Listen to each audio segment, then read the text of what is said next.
Vamos a desarrollar en estos momentos un video identificativo en el contexto de donde está. ¿Cuál es la tarea, si lo quieren llamar así, o el desarrollo de la actividad? Hay 5 puntos esenciales que hay que tomar de contexto en este apartado, en este área de lo que es del video. Importantísimo el derecho romano, la Edad Media, cómo se desarrolló el derecho internacional privado, los tratados importantes que se fueron desarrollando. Y este es sumamente importantísimo, el tema de las escuelas, ¿sí? Y la territorialidad de la ley, donde empiezan a ser los conflictos importantes. ¿Qué es lo que tienen que desarrollar? Pues una síntesis de lo que aquí van a escuchar ustedes y ver sobre estos 5 puntos importantes. Solo se sube ya en estos momentos, creo que va a estar habilitado en el Classroom el apartado para poder depositar su tarea. Por favor, a nadie se le vaya a olvidar, por favor. La tarea vence para enviarla el domingo a las 23:59 horas. Quiere decir que tienen ahorita todo el momento para escuchar el video, verlo, etcétera, y desarrollar después la tarea o suficiente para que la vayan desarrollando en 5 hojas. El formato para subirlo, por favor, es en PDF. Por favor, en PDF, no Word ni nada, PDF. Solo tienen que incluirle al inicio por nombre completo y número de carnet. No hay carátula, no hay nada. Las 5 hojas inician en su esquina superior izquierda, nombre, número de carnet, e inician el desarrollo de la síntesis del contexto histórico del derecho internacional privado. ¿Dudas sobre esto antes que empiece con el video, jóvenes?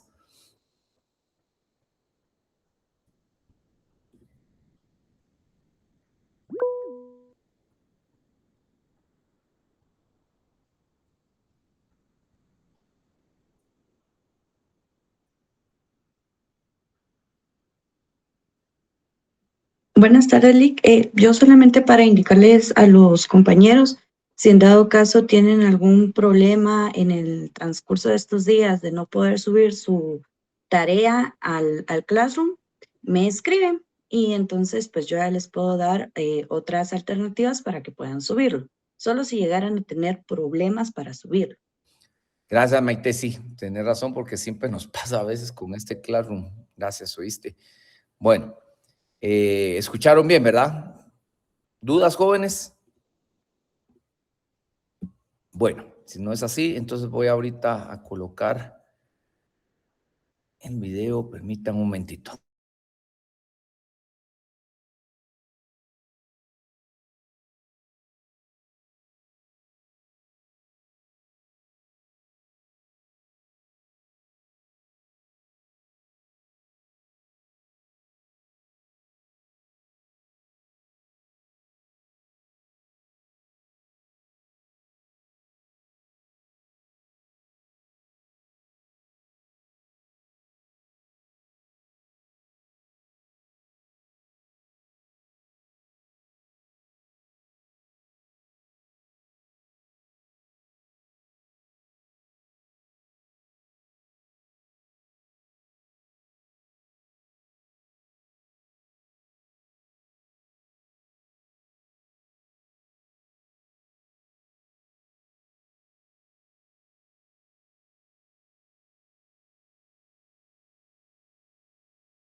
No, jóvenes, en este momento le doy play y por favor iniciamos entonces.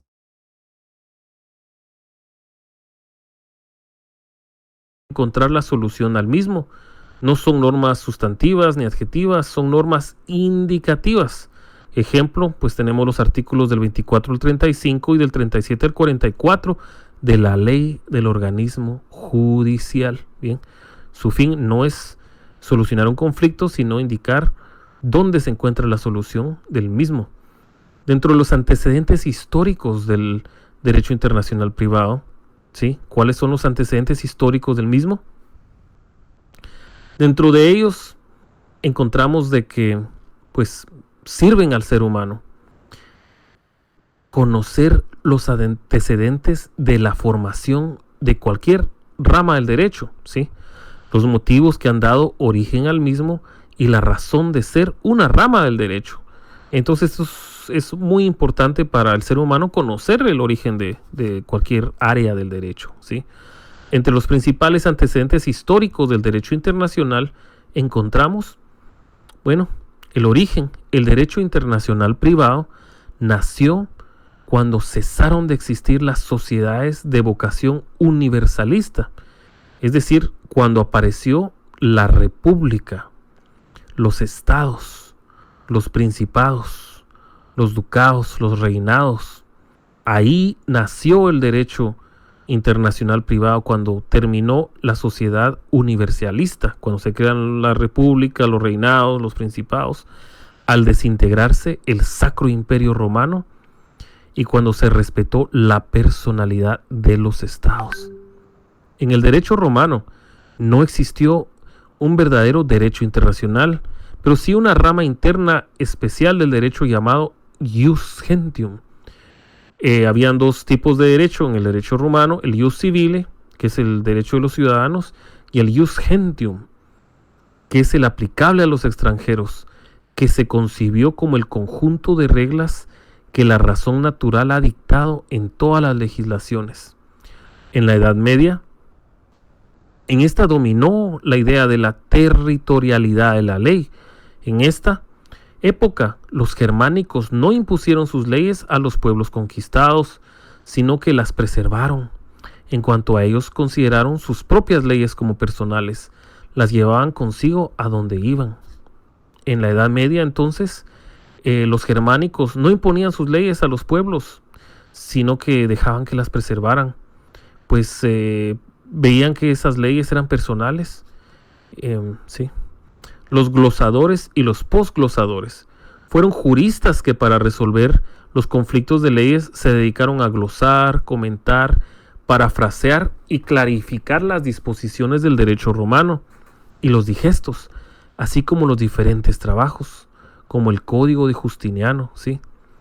En la teoría de los estatutos, es una ley particular, local, municipal, aplicable dentro de un territorio pequeño bien determinado. Sus soluciones se dieron a través de la escuela italiana, francesa y holandesa. En la Edad Media, en esta aparece el convencimiento de que el derecho internacional privado constituye una rama especial del derecho en general, gracias a la contribución de diferentes autores de Europa y de América. Sí. Entonces, en la Edad Media es el convencimiento de que el derecho internacional privado constituye una rama especial del derecho en general. Esto es gracias a la contribución de diferentes autores de Europa y de América. Tenemos el Tratado de Westfalia en la Revolución Francesa. En este tratado, el término de paz de Westfalia se refiere a los dos tratados de paz de Osnabrück y Münster, firmados el 24 de octubre de 1648. Este último en la Sala de la Paz del Ayuntamiento de Münster, en la región histórica de Westfalia, con los cuales finalizó la Guerra de los 30 años en Alemania y la Guerra de los 80 años entre España y los Países Bajos. Entonces tenemos dos tratados, el Tratado de Westfalia, ¿sí? El término de paz de Westfalia incluye a dos tratados de paz, Osnabrück y Münster, firmados el 24 de octubre de 1648. El de Münster en la Sala de Paz del Ayuntamiento de Münster. en la en la región histórica de Westfalia, en los cuales finalizó la Guerra de los 30 años en Alemania y la Guerra de los 80 años entre España y los Países Bajos. Bien, bueno, en estos tratados participaron el emperador del Sacro Imperio Romano Germánico, Fernando III de Habsburgo, la monarquía hispánica, los reinos de Francia y Suecia, las Provincias Unidas, Países Bajos y los respectivos aliados entre los príncipes del Sacro Imperio Romano Germánico. Bien, esta paz de Westfalia dio lugar al primer congreso diplomático moderno e inició un nuevo orden en Europa Central basado en el concepto de soberanía nacional. Varios historiadores asignan una importancia capital a este acto, a este primer congreso diplomático moderno, pues en Westfalia se estableció el principio de que la integridad territorial es el fundamento de la existencia de los estados, frente a la concepción feudal de que territorios y pueblos constituían un patrimonio hereditario. Y por esta razón se marcó el nacimiento del Estado-Nación. Hasta la instauración de la Confederación del Rin en 1806, las reglas de Westfalia pasaron a tomar parte de las leyes constitucionales del Sacro Imperio Romano. Las garantías del tratado fueron asumidas por los países fronterizos con el Sacro Imperio, Francia y Suecia. Sin su autorización no podía cambiarse ninguna disposición. Así, los alemanes que vivían en más de 300 estados independientes solo podían fusionarse con otro estado si contaban con la aprobación de Suecia y Francia. ¿Sí? Bueno, la finalización de las guerras napoleónicas y el Congreso de Viena. Las guerras napoleónicas, también llamadas guerras de la coalición, fueron una serie de conflictos bélicos que tuvieron lugar durante el tiempo en que el emperador Napoleón I Bonaparte gobernó en Francia. Fueron en parte una extensión de los conflictos que estallaron a causa de la Revolución Francesa y continuaron a instigación y gracias al financiamiento del Reino Unido durante todo el primer imperio francés. Cuando Napoleón es derrocado, renace entonces el antiguo Ius Gentium, o derecho de gentes, gracias al Congreso de Viena y de los sucesivos convenios suscritos entre los aliados. Se dinamizó la creación de un nuevo sistema internacional a partir de unas relaciones más activas bajo la égida del respeto a la paz y el derecho fundamental de los estados.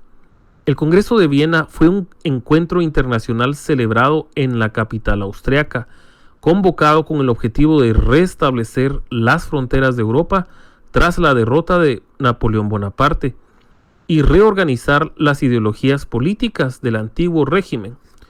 El Congreso de Viena de 1814 al 15 permitió el surgimiento de ese nuevo esquema que regularía las relaciones entre las potencias signatarias de aquellos documentos firmados en el marco del mismo. Se consagró en el mismo los derechos fundamentales de los estados, tales como la neutralidad, la soberanía y la independencia.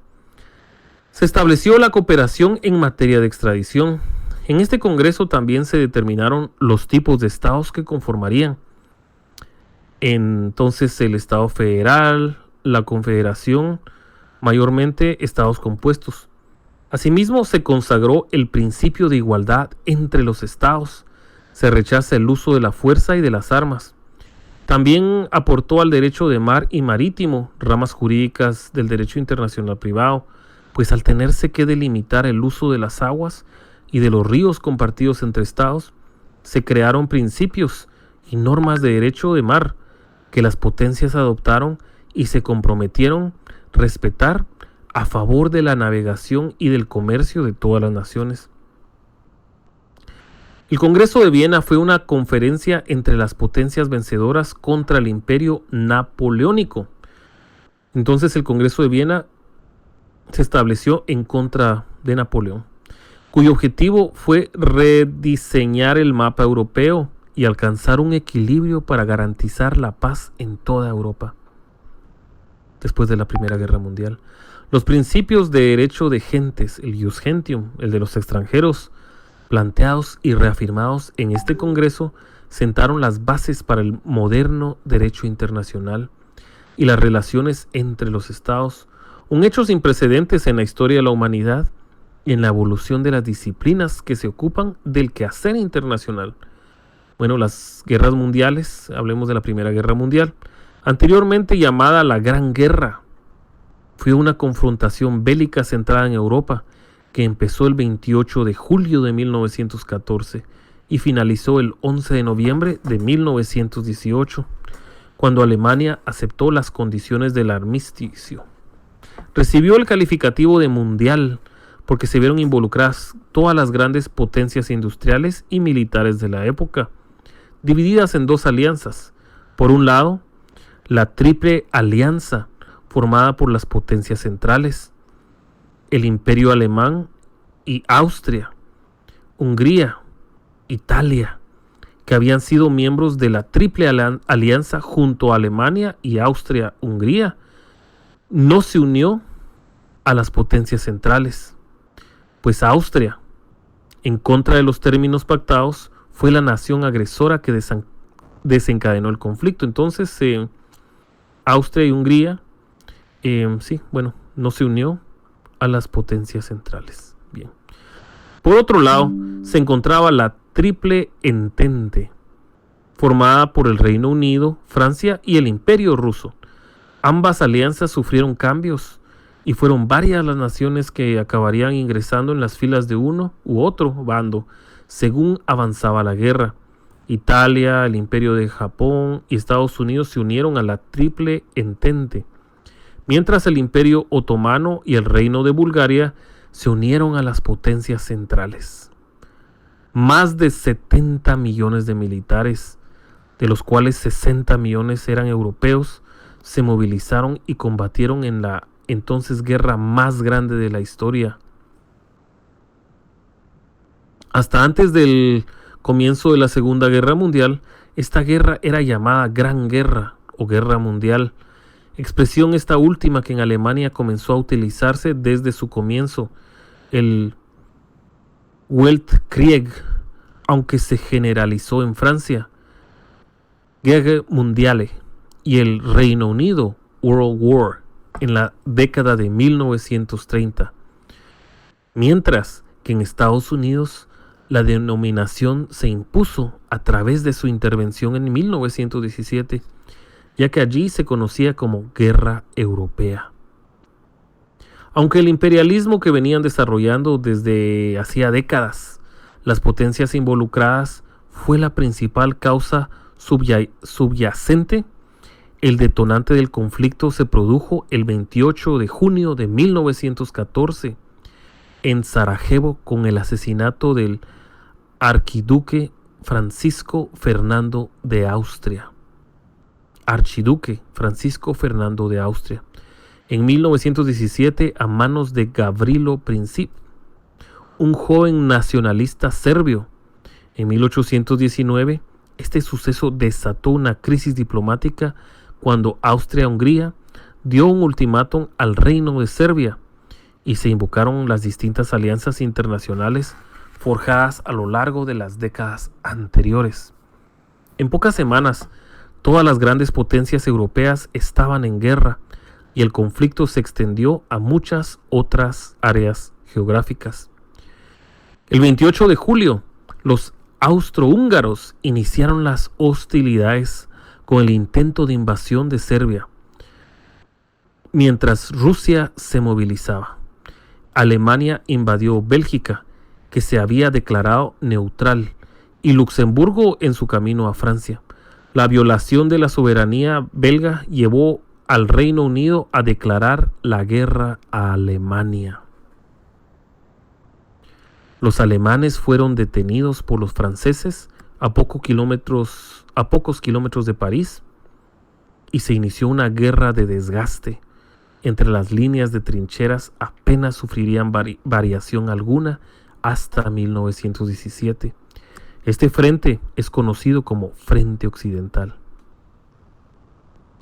En el frente oriental, el ejército ruso logró algunas victorias frente a los austrohúngaros, pero fueron detenidos por los alemanes en su intento de invadir Prusia Oriental. En noviembre de 1914, el Imperio Otomano entró en la guerra, lo que significó la apertura de distintos frentes en el Cáucaso, Mesopotamia y el Sinaí. Italia y Bulgaria se unieron a la guerra en 1915, Rumania en 1916 y los Estados en 1917. Tras años de relativo estancamiento, la guerra empezó su desenlace en marzo de 1917, con la caída del gobierno ruso, tras la Revolución de Febrero y la firma de un acuerdo de paz entre la Rusia revolucionaria y las potencias centrales después de la Revolución de Octubre. En marzo de 1918, el 3 de noviembre de 1918, el Imperio Austrohúngaro firmó un armisticio. Tras una gran ofensiva alemana a principios de 1918 a lo largo de todo el frente occidental, los aliados hicieron retroceder a los alemanes en una serie de exitosas ofensivas. Alemania, en plena revolución, solicitó un armisticio el 11 de noviembre de 1918, poniendo fin a la guerra con la victoria aliada. Tras el fin de la guerra, 4 grandes imperios dejaron de existir: el alemán, el ruso, el austrohúngaro y el otomano. Los estados sucesores de los 2 primeros perdieron una parte importante de sus antiguos territorios, mientras que los 2 últimos se desmantelaron. El mapa de Europa y sus fronteras cambiaron por completo y varias naciones se independizaron o se crearon. Al calor de la Primera Guerra Mundial se fraguó la Revolución Rusa, que concluyó con la creación del primer estado en la historia autodenominado socialista, la Unión Soviética. Tras 6 meses de negociaciones en la Conferencia de Paz de París, el 28 de junio de 1919, los países aliados firmaron el Tratado de Versalles con Alemania y otros a lo largo del siguiente año con cada una de las potencias derrotadas. Más de 9 millones de combatientes y 7 millones de civiles perdieron la vida, el 1% de la población mundial. 9 millones de combatientes y 7 millones de civiles. Bien. Es una cifra extraordinaria, dada la sofisticación tecnológica e industrial de los beligerantes. Es el 5º conflicto más mortífero de la historia de la humanidad. La convulsión que provocó la guerra allanó el camino a grandes cambios políticos, sociales y económicos, con revoluciones de un carácter nunca visto en varias de las naciones involucradas. Bueno, este número: 9 millones de combatientes y 7 millones de civiles. Fueron como 16 millones. Esa es un número más grande que la población entera de algunos países. Bien. Es enorme. La convulsión que provocó la guerra allanó el camino a grandes cambios políticos, sociales y económicos, con revoluciones de un carácter nunca visto en varias de las naciones involucradas. Bien. Se fundó la Sociedad de Naciones, que es el primer nombre de las Naciones Unidas, con el objetivo de evitar que un conflicto de tal magnitud se repitiese. Sin embargo, 2 décadas después estalló la Segunda Guerra Mundial. Entre sus razones se pueden señalar el alza de los nacionalismos, una cierta debilidad de los estados democráticos, la humillación sentida por Alemania tras su derrota, las grandes crisis económicas y sobre todo el auge del fascismo. Bien. La Segunda Guerra Mundial fue un conflicto militar global que se desarrolló entre 1939 y 1945.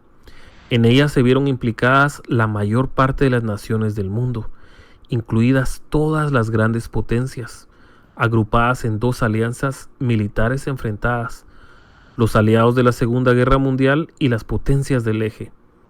Fue la mayor contienda bélica de la historia, con más de 100 millones de militares movilizados y un estado de guerra total, en que los grandes contendientes destinaron toda su capacidad económica, militar y científica al servicio del esfuerzo bélico, borrando la distinción entre recursos civiles y militares, marcada por hechos de enorme repercusión que incluyeron la muerte masiva de civiles, el Holocausto, los bombardeos intensivos sobre ciudades y el uso, por única vez, de armas nucleares en un conflicto militar.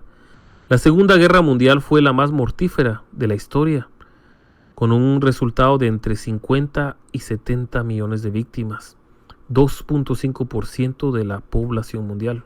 Entonces fue como entre 4 y 5 veces mayor contando el número de muertes que la Primera Guerra Mundial.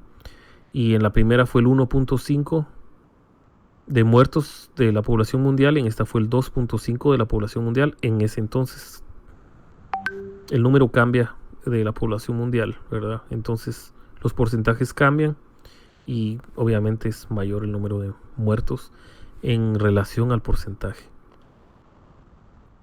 El comienzo del conflicto se suele situar en el 1 de septiembre de 1939, con la invasión alemana de Polonia, el primer paso bélico de la Alemania nazi en su pretensión de fundar un tercer Reich alemán sobre Europa. Esto produjo la inmediata declaración de guerra de Francia con la mayor parte de los países del Imperio Británico y la Commonwealth al Tercer Reich. Desde finales de 1939 hasta inicios de 1941, merced a una serie de fulgurantes campañas militares y la firma de tratados, Alemania conquistó o sometió gran parte de la Europa continental, en virtud de los acuerdos firmados entre los nazis y los soviéticos.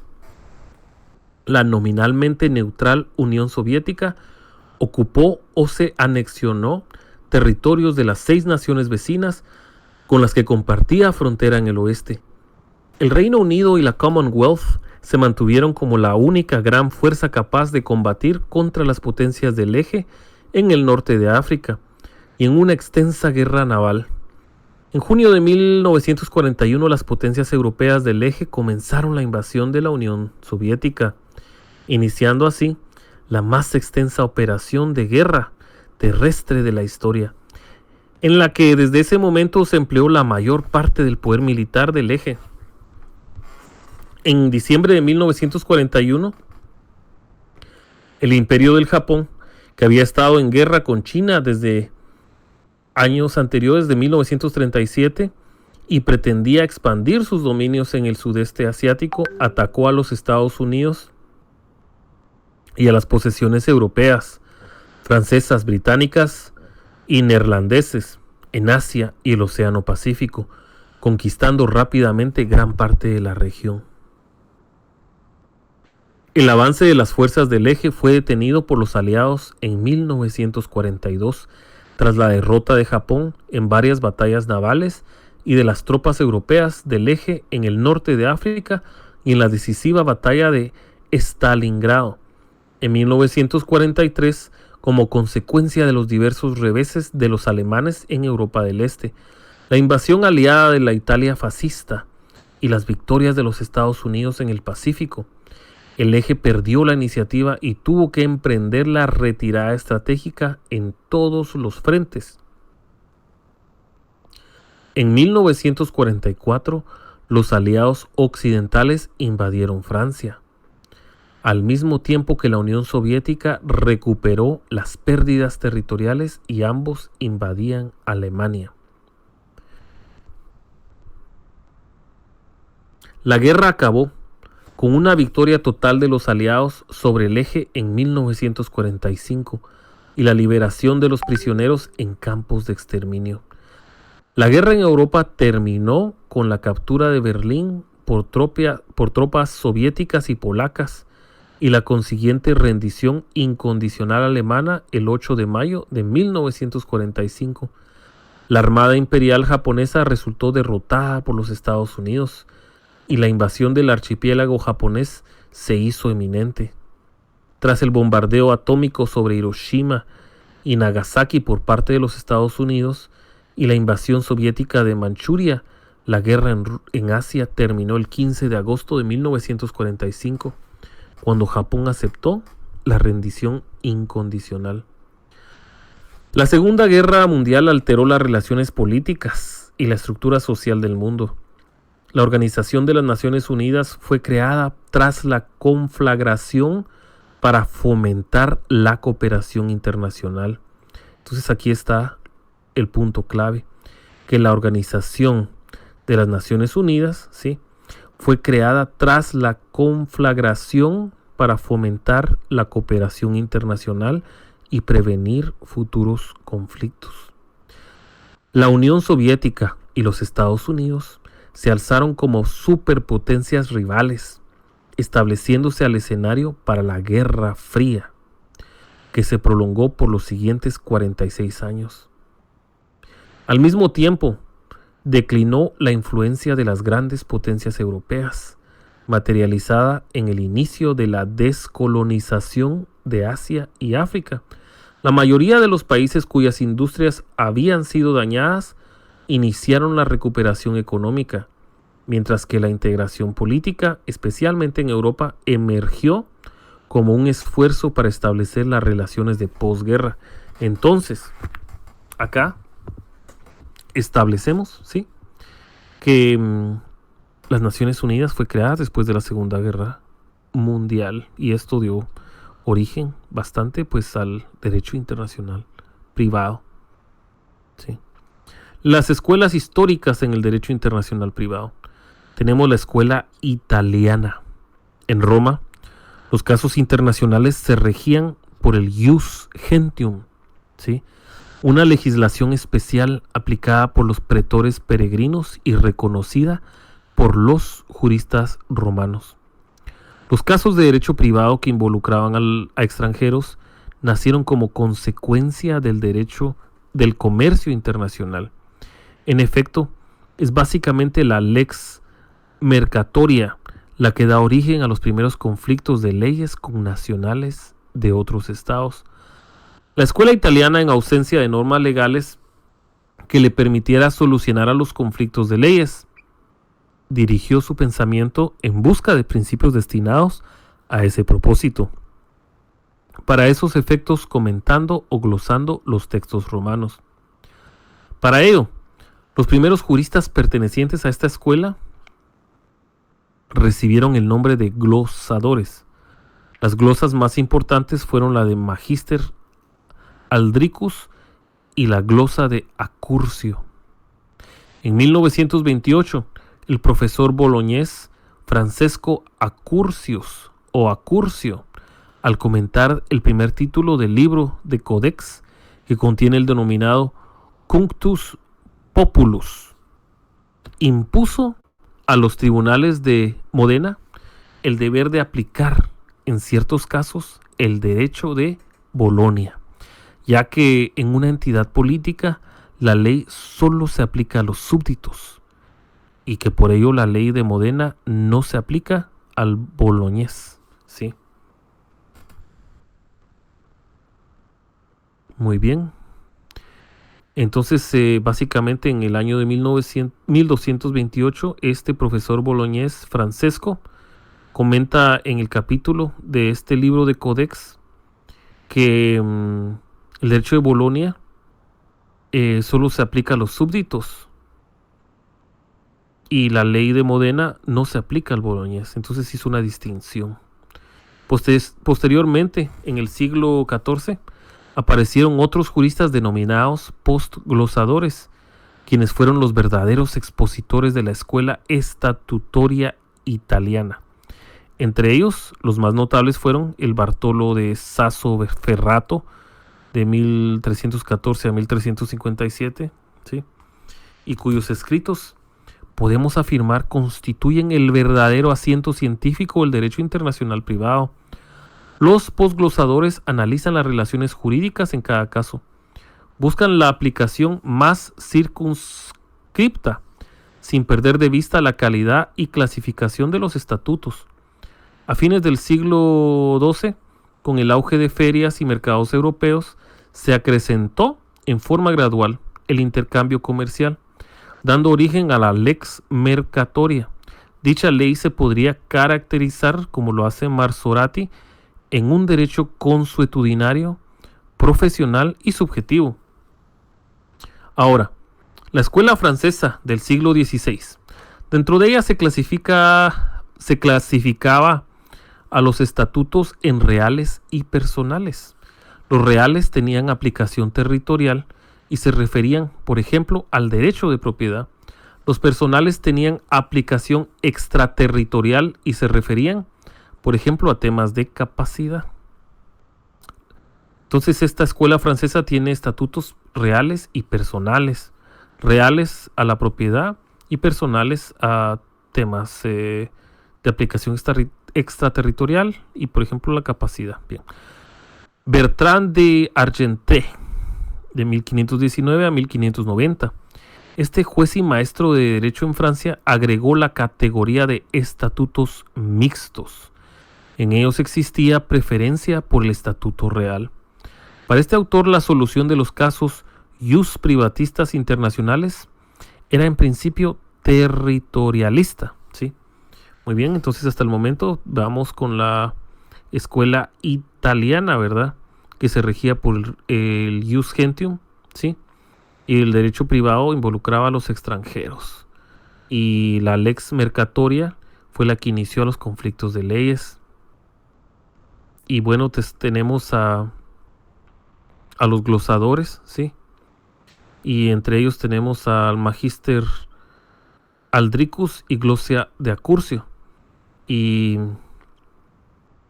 este boloñés Francesco Accurcio comenta en su título Libro de Codex que, bueno, diferentes leyes se aplicaban a diferentes personas con el cunctus populus. Entonces, en los tribunales de Modena, en ciertos casos, el derecho de Bolonia se aplicaba solo a los súbditos y la ley de Modena no se aplicaba al boloñés, ¿sí? Básicamente habían posglosadores, ¿sí? Y bueno, en la escuela francesa existía pues derecho real y personal y este Bertrand de Argentré estableció la categoría de estatutos mixtos.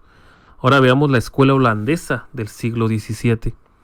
Este fundamento es el de comitas gentium, o un sistema de la cortesía recíproca basada en la necesidad de comerciar con otros estados. Para Ulrico Huber, en el siglo XVII, el Estado aplica al derecho extranjero en virtud de un pacto tácito entre estados. Era una elección libre del Estado que inspiraba la comitas, traducida como cortesía u obligación legal. Bogiano describe el pensamiento de Huber. Dice, en definitiva, siendo las normas de cada estado soberano aplicables en sus límites jurisdiccionales, obligando a todos los sujetos dentro de tales límites y no fuera de ellos, como la primera máxima de Huber, definiendo aquellos sujetos como permanente o temporariamente radicados en su territorio, la segunda máxima.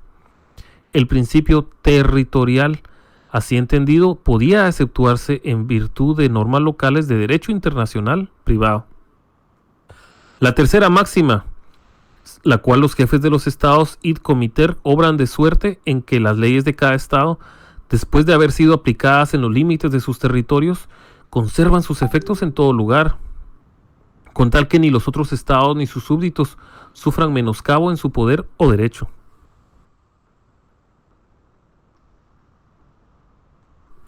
La doctrina de Huber tuvo influencia decisiva en Inglaterra y Estados Unidos. En el Reino Unido, hacia el siglo XVIII, los tribunales del Common Law aplicaron el Law Merchant, derecho mercantil, Law Merchant. Antonio Sánchez de Bustamante, ¿sí?, de 1865 a 1951, es un jurista cubano, nacido en La Habana. Es un catedrático de Derecho Internacional por la Universidad de su ciudad natal, miembro del Instituto de Derecho Internacional Público y presidente de la Sociedad Cubana del mismo nombre. ¿sí? Tras la creación de la Sociedad de Naciones en 1920, fue nombrado juez del Tribunal Permanente de Justicia Internacional de La Haya, cargo que desempeñó desde 1922 hasta 1945. Presidió la Sexta Conferencia Panamericana de 1928, en la que se aprobó, bajo su auspicio, un Código de Derecho Internacional Privado, al que se adhirieron varios países americanos y que pasó a ser conocido como Código de Bustamante, en honor a su promotor. Entonces, básicamente, el Código de Bustamante lleva ese nombre por Antonio Sánchez de Bustamante, que falleció en 1951 y nació en 1865, y era un jurista cubano que nació en La Habana y era catedrático de Derecho, ¿sí? Y fue nombrado, ¿sí?, juez del Tribunal de la Justicia Internacional de La Haya durante 23 años, de 1922 al 45. Y pues se aprobó el Código de Derecho Internacional Privado, que se unieron bastantes países americanos. Bien. Es autor de diversas obras de su especialidad. Entre ellas destacan El Orden Público, 1893, El Tribunal Permanente de Justicia Internacional, 1925, y Derecho Internacional Público, 5 volúmenes, del 1933 al 38. Sí, murió en La Habana en 1951. El Código de Derecho Internacional Privado, que también se conoce como de Bustamante, es un tratado que pretendió establecer una normativa común para América sobre el derecho internacional privado. La idea de dicha normativa común fue promovida por Antonio Sánchez de Bustamante y se concretó durante el Sexto Congreso Panamericano celebrado en Cuba en 1928, específicamente en el documento final, el Tratado de La Habana.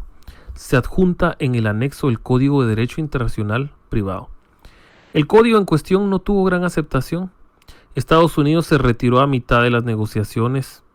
México y Colombia no firmaron dicho tratado. Argentina, Uruguay y Paraguay decidieron regirse por las normas de Montevideo. Entonces Argentina, Uruguay y Paraguay tienen las normas de Montevideo en lo relativo al derecho internacional privado. El resto de los países ratificaron con grandes reservas. Entonces es meramente un conjunto de normas las cuales pretenden regular las relaciones jurídicas de tráfico externo entre los países partes del tratado. El derecho internacional privado busca armonizar la diversidad de leyes, garantizar su aplicación sobre la base del respeto y el ejercicio pleno de la soberanía de cada uno de los estados. Así también, señalar con claridad qué ley debe aplicarse cuando las leyes de diferentes estados reclamen aplicación. Por consiguiente, el derecho internacional privado es como un árbitro que todos respetan, en que todos confían para lograr tranquilidad y paz en el ámbito de las relaciones jurídicas establecidas por sus propios nacionales con los nacionales de otros estados. También señalar qué jurisdicción debe de conocer de un problema referente a una relación jurídica que podría en principio someterse a jurisdicciones diferentes. La norma de derecho internacional privado es una regla general de carácter jurídico que tiene por fin indicarnos cuál es la jurisdicción competente, cuál es la ley aplicable cuando concurren dos o más reclamando simultáneamente su observancia en el espacio y no en el tiempo. Las normas de derecho internacional privado, pues su fin nuevamente no es solucionar un conflicto, sino indicar en dónde se puede encontrar la solución del mismo. Es un guía que nos señala el camino con un dedo indicador. Eso es el derecho internacional privado. ¿Cuáles son las características del derecho internacional privado? Bueno, y diferentes autores consideran de forma particular las características del derecho internacional privado. Entre las principales encontramos que es un derecho autónomo. El derecho internacional privado es una rama jurídica independiente, desde que da respuesta a algunas relaciones jurídicas con características muy especiales, y es a través de conceptos, principios y normas propias. En ese sentido, obedece a un objeto propio, peculiar y diferente de las demás ramas del derecho. Con exclusividad, las situaciones jurídicas internacionales en el que de algún modo y de cualquier punto de conexión queda vinculado se resolverán conforme a lo dispuesto por las normas del derecho internacional privado. Estas normas determinarán si el juez mexicano, por ejemplo, es competente o no para conocer de la situación jurídica privada internacional planteada, si se aplicará de conformidad de la norma con conflicto, su normatividad material o de un tercer estado, y cómo se reconocerá y ejecutará una sentencia extranjera. Es decir, las normas determinarán si hay competencia judicial internacional, el derecho aplicable y el reconocimiento y ejecución de sentencias extranjeras como los 3 pilares constitutivos del derecho internacional privado. La razón primogénea del derecho internacional privado radica fundamentalmente en la existencia de una comunidad internacional particularizada o dividida en estados. Derivado de esta razón primaria se deriva la segunda, es decir, la existencia de distintos y variados ordenamientos jurídicos. Así existen tantos ordenamientos jurídicos como estados. Lo anterior vendrá a representar el carácter estatal del derecho internacional privado como primera característica de esta rama jurídica. El derecho internacional privado busca soluciones satisfactorias a una realidad caracterizada por los sujetos y por la discontinuidad en el espacio de la normatividad aplicable. Esa es otra característica. Ahora, las fuentes del derecho internacional privado. La expresión fuente deviene del latín fons, fontis, que significa manantial, manantial de agua, que brota de la tierra y aplicada metafóricamente a la ciencia del derecho, alude al origen de las normas jurídicas. Existen entonces formales, directas e indirectas. Dentro de las directas también tenemos reales, ¿sí? Históricas. Entonces tenemos dentro de las fuentes directas, indirectas, reales e históricas. Esas serían las fuentes del derecho internacional privado. Dentro de las directas, la legislación nacional. Y se refiere a la legislación propia de cada estado. Cada país tiene en su legislación interna normas para solucionar conflictos o concurrencia. La segunda, la legislación internacional como fuente formal directa. La legislación internacional es una fuente que constituye maneras de crear normas jurídicas que obligan a más de un estado a respetar acuerdos. Dentro de este tipo encontramos a los tratados internacionales, a la costumbre internacional y a la jurisprudencia internacional. Dentro de las fuentes indirectas tenemos la jurisprudencia. La jurisprudencia o fallo judicial, tanto nacional como internacional, es un medio de penetración importante en la práctica jurídica de las diferentes naciones, en unas más, en otras menos. Es claro que los estados que tienen una vida comercial muy activa a nivel internacional cuentan con una jurisprudencia más desarrollada. La costumbre como fuente indirecta. La costumbre, entendemos que la costumbre es el actuar o la repetición uniforme y prolongada en el tiempo de ciertos usos o actos de contenido jurídico en la esfera de las relaciones privadas de carácter internacional. La doctrina. La doctrina es el resultado de la labor intelectual, científica, de los estudiosos del derecho. Es el resultado de la labor intelectual científica de los estudiosos del derecho, contenido en sus libros, artículos de alta investigación, enciclopedias de valor científico, manuales de estudio, actas de congresos, conferencias, simposios, encuentros, seminarios, etc. Los principios generales del derecho. Los principios generales del derecho son los enunciados normativos más generales que, a pesar de no haber sido integrados formalmente en los ordenamientos jurídicos particulares, recogen de manera abstracta el contenido de un grupo de ellos. Son conceptos o proposiciones de naturaleza axiológica o técnica que informan la estructura, la forma de operación y el contenido mismo de las normas, como grupos normativos, conjuntos normativos y del propio derecho como totalidad. Estos principios son utilizados por los jueces, los legisladores, los creadores de doctrina y los juristas en general, sea para integrar derechos legales o para interpretar normas jurídicas cuya aplicación resulta dudosa. Entonces, dentro de las fuentes indirectas tenemos la jurisprudencia, la costumbre, la doctrina y los principios generales del derecho. Dentro de las fuentes reales, los factores económicos. Dentro de los factores reales, que son las fuentes del derecho internacional privado, tenemos los factores económicos. La actual realidad económica mundial determina una interdependencia y globalización de la economía. Y los países no se encuentran aislados en el mundo y por ende tampoco las personas que habitan sus territorios.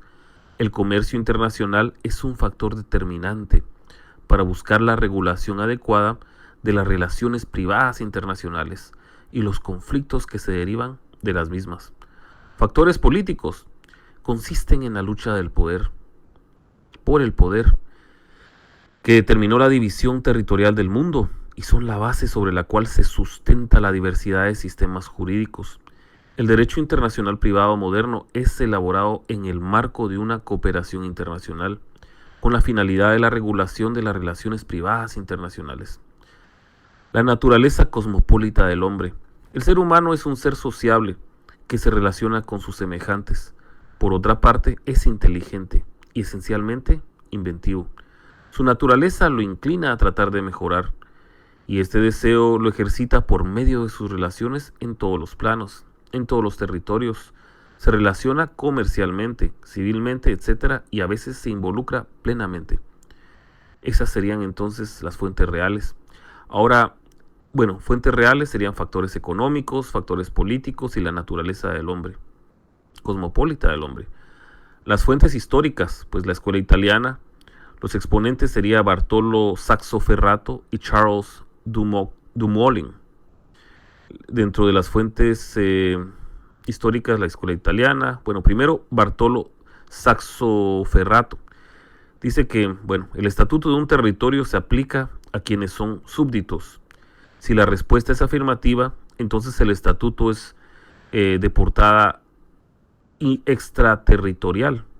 Si la respuesta es negativa, entonces el estatuto es territorial.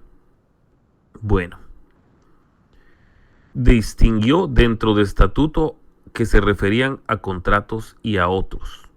En cuanto a los contratos, debe distinguirse entre la forma, el proceso y los efectos.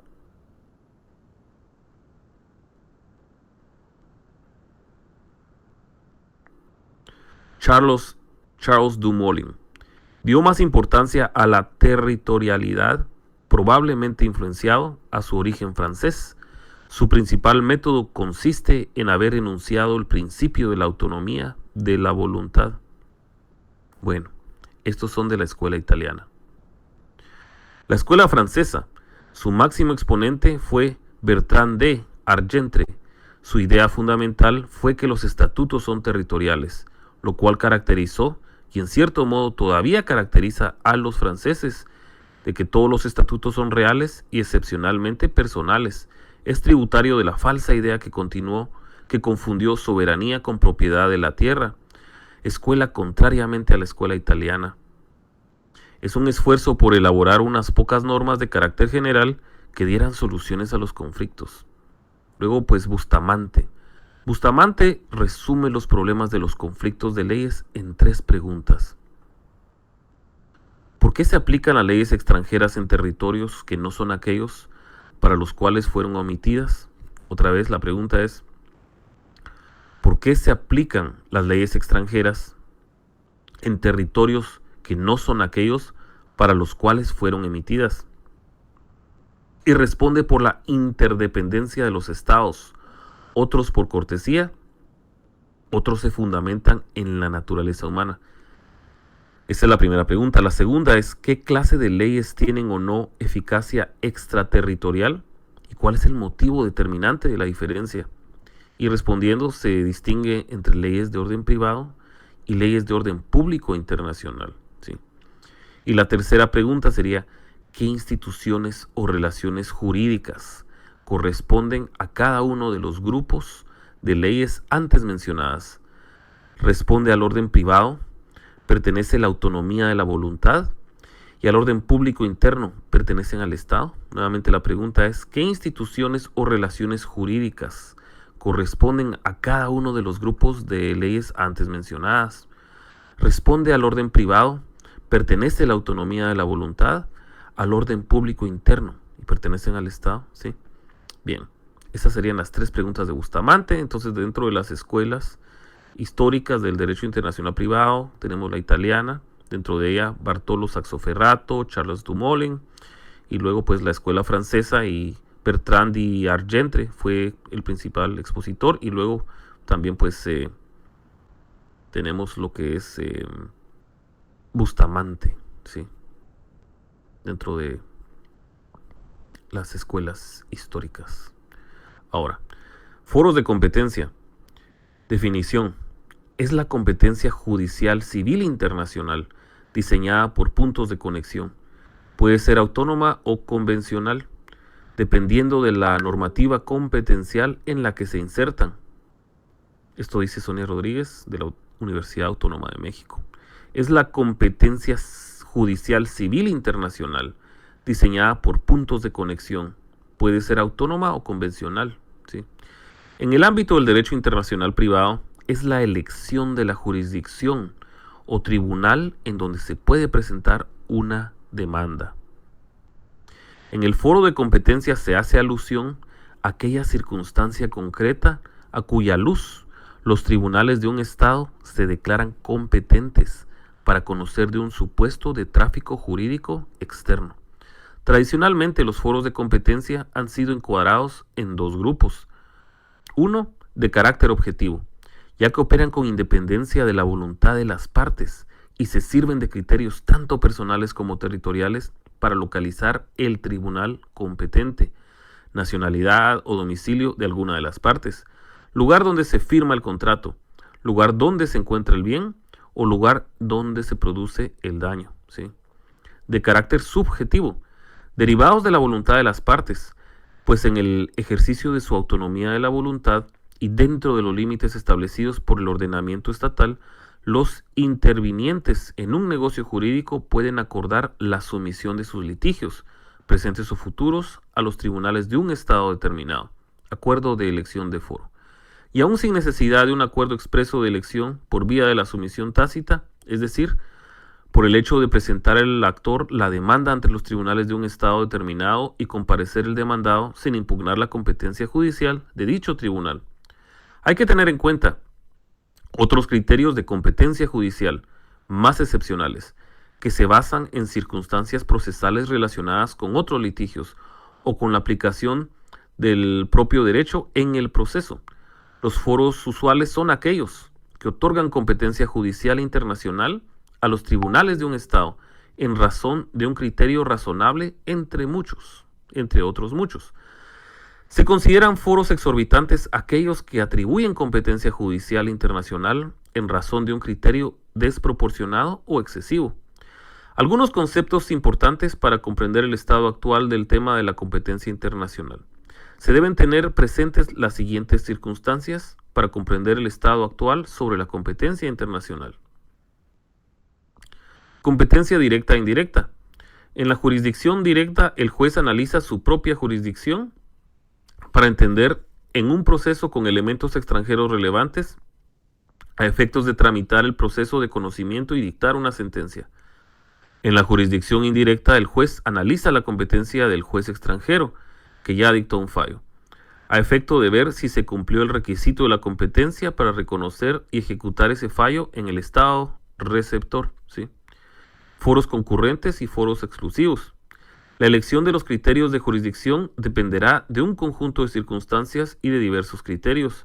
Por ejemplo, el domicilio del demandado, el forum causae, quiere decir juez de la ley aplicable, o sea, criterio de hacer, lugar de ubicación del inmueble o lugar de producción del hecho dañoso, o el foro elegido por las partes. Los foros exclusivos se dan cuando existe una fuerte vinculación del caso con un Estado. Tienen carácter excepcional y son de interpretación restrictiva, como inmuebles, registros, recursos, mineros, etc. Foros razonables y exorbitantes. Los criterios de jurisdicción se consideran razonables si tienen una vinculación cierta con el objeto del litigio, permiten una adecuada posibilidad de defensa para el demandado y se basan en criterios de aproximación objetiva del caso al foro. Lo opuesto son los foros exorbitantes a los razonables, en los que la aproximación es forzada o arbitraria. ¿Sí? Bueno, entonces son razonables si hay una vinculación cierta con el objeto del litigio. ¿Sí? Y son exorbitantes si la aproximación es forzada. ¿Sí? Los foros razonables cumplen con un índice de vinculación suficiente del caso con el foro. En cambio, los exorbitantes toman en cuenta un aspecto meramente accidental o tangencial, buscando atraer a alguien a una jurisdicción no natural en beneficio de una parte y en perjuicio de la otra. Y también tenemos los foros de sumisión dentro de esta competencia. ¿Sí? El problema de la autonomía de la voluntad, la discusión sobre su recepción, tanto a nivel de ley como de elección de foro, ha estado presente en gran parte de la historia del derecho internacional privado. Su fundamento último radica en el Pacta Sunt Servanda. Los contratos son obligatorios, tienen fuerza de ley entre las partes contratantes y deben cumplirse al tenor de los mismos. ¿Sí? Bien. No parece haber hoy en día ninguna razón suficiente para rechazar de plano este tipo de foros, sino todo lo contrario, y solamente, quizás, cuando se trate de imposiciones abusivas que comprometen el derecho de defensa.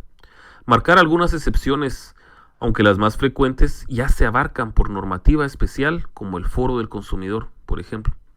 También los foros especiales por razón de la materia, foros de protección. Los foros generales toman en cuenta un elemento que existe en todos los supuestos, como por ejemplo, el domicilio del demandado. Los foros especiales refieren a supuestos específicos que se dan en determinadas materias o a determinados tipos de conflictos, como el lugar de cumplimiento del contrato o el lugar de pago de un documento. Existen algunos foros especiales que tienen cierta carga valorativa, vinculadas a las llamadas normas de conflicto materialmente orientadas, que suponen que la elección del foro se realiza tomando en cuenta el interés de la parte teóricamente y a priori más débil, el foro del trabajador, el foro del acreedor alimentario, el foro del menor, etc. Estos foros son llamados foros de protección y, como decíamos, buscan acercar el foro a la parte más desfavorecida de la relación. El consumidor, por ejemplo, por la afectación del medio ambiente, por la responsabilidad por el hecho de los productos, etc. Foro de necesidad y forum non conveniens. El foro de necesidad es la solución a una trampa que puede en algunos casos plantear el derecho internacional privado. ¿Por qué? Precisamente la regulación de la competencia se realiza por parte de los estados a través de normas de derecho internacional privado nacional y no mediante tratados, aunque, bueno, es bueno aclararlo. La presencia de estos últimos tampoco impide en ocasiones que el problema se plantee. Foro de necesidad es el que se funda en el derecho humano de acceso a la justicia para señalar aquellos casos en los que ningún tribunal se considera competente, a pesar de lo cual igualmente debe asumir jurisdicción en determinado caso. ¿Sí? Las legislaciones más modernas en algunos países han recibido este concepto y legislado sobre el mismo. Como se puede apreciar, se trata de casos excepcionales en los cuales un juez que no se considera competente igualmente debe asumir para evitar la denegación de justicia. Distinto caso es el del forum non-convenience, en el cual un juez que se considera competente declina porque entiende que hay otro juez que también es competente, pero que se encuentra en muchas mejores condiciones de dictar una sentencia justa, ya sea porque tiene más vínculos con el caso, porque tiene mejor acceso a los...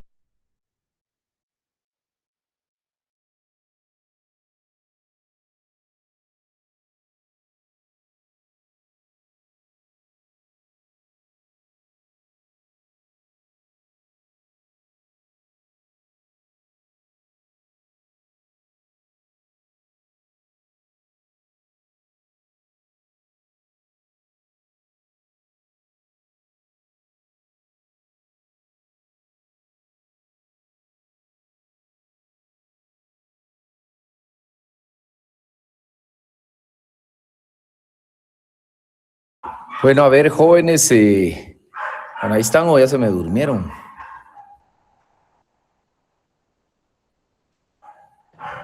Oye, que está bien interesante el tema. Va. Bueno, miren, les voy a trasladar a ver el link ahorita en el grupo de WhatsApp.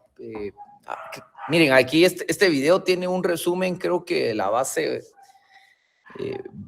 creo que primordial de lo que es el derecho internacional privado. Entonces,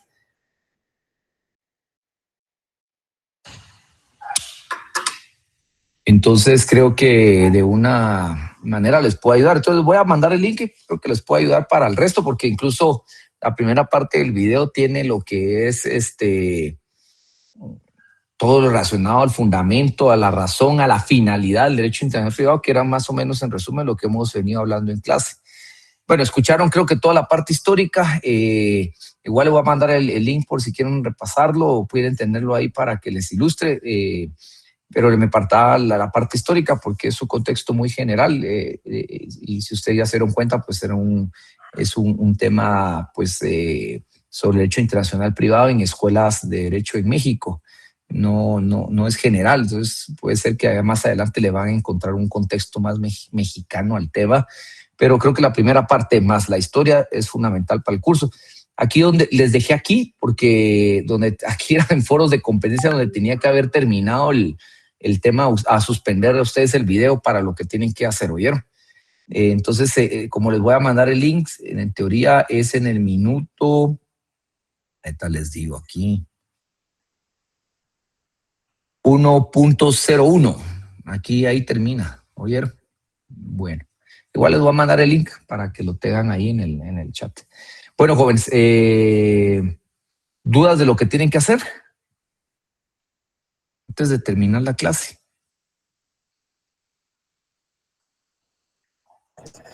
Segunda pregunta, es que a mí se me entrecortó cuando estaba dando las instrucciones, no le escuché muy bien. Bueno, primero, creo que ya Derecho Internacional Privado, ahorita les estoy copiando el link. Listo, ahí se los mandé al chat. ¿Oyeron? Bueno, por si lo quieren ver después. El resumen, ahí si no estoy mal, vi que ¿cómo se llama? Se los compartió Maite, las instrucciones. Ahí están los 5 puntos relevantes en que tiene que sintetizar lo que es la parte histórica que se desarrolló ahorita en el video y tiene que subirlo en PDF, por favor. Las 5 hojas no incluyen carátula, no hay que hacerle carátula, debe iniciar solo con su nombre completo, número de carnet. Así de resumen era todo y igual ahí está en el chat las instrucciones. Tienen hasta el domingo a las 23:59 horas para subirlo. Ya está en el Classroom abierto el apartado para poderlo. Cualquier cosa, si tienen un inconveniente, por favor le hablan a Maite si no lograron subirlo, porque hay veces que el tema de Classroom pues nos genera un poco de inconveniente. Entonces, si tienen algún tema, pues pueden hablar con ella ahí comprobando que no lograron subir y mandárselo a ella para no perder los puntos.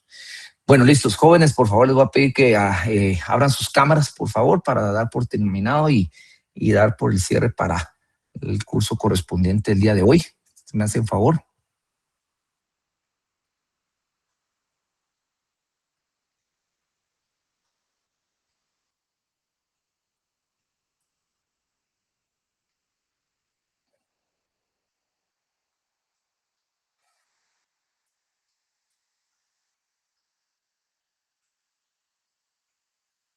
Bueno, listos. Aquí tengo algunos. Solo por favor aquí.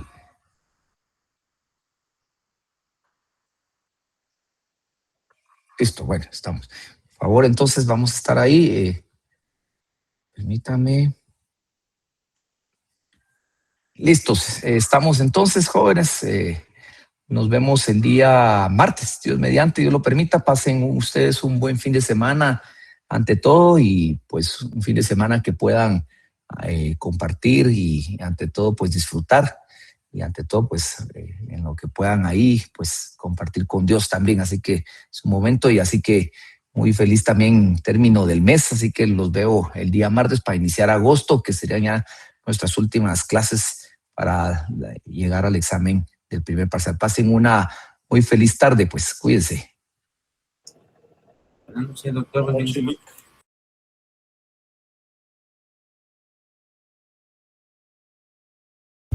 Lick, disculpe, fíjese que en el chat no me aparece el enlace del video, si lo compartió.